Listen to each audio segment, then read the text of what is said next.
The first day of class, I introduce myself, I tell them what the course is like, and they want to know what they have to buy and what they need to have. And I say, well, the textbook for this class is a new one. I wrote it myself, and it's free. And all three of my classes so far, they've applauded spontaneously. I was so relieved. Classes cost so much. Attending school, even if that's just transportation, housing, tuition, and then textbooks on top of that, it's a large, it's a burden, right? And it's something that I don't think everybody accounts for when they're planning their budgets for the year. I was really happy. I think she told us that the original textbook was like $100.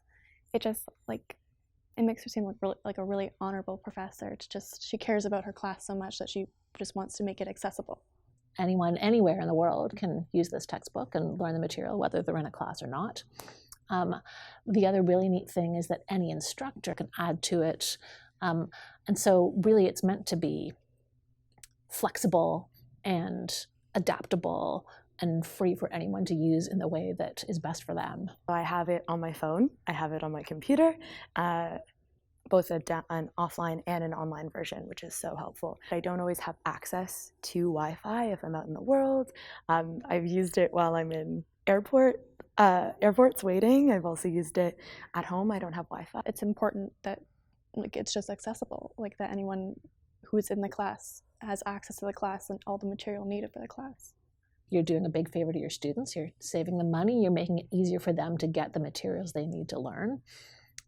You're making sure that the teaching materials are ones that you've either written and created or selected and curated. And so you can customize the teaching materials in a way that's appropriate to your course, and you can do it at very little cost to your students.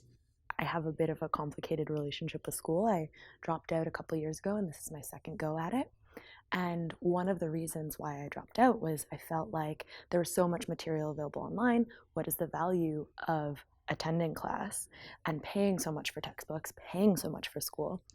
But what I've come to recognize is that experience with a professor is really valuable, and that experience of a professor curating your textbook or your readings is really valuable. I was surprised at the response outside of McMaster. I wasn't surprised that my students were pleased. I had done it for my students.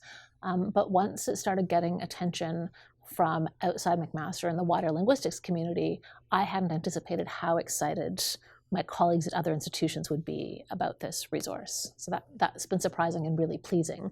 And I have colleagues who want to contribute and add new chapters and make it more usable for everybody.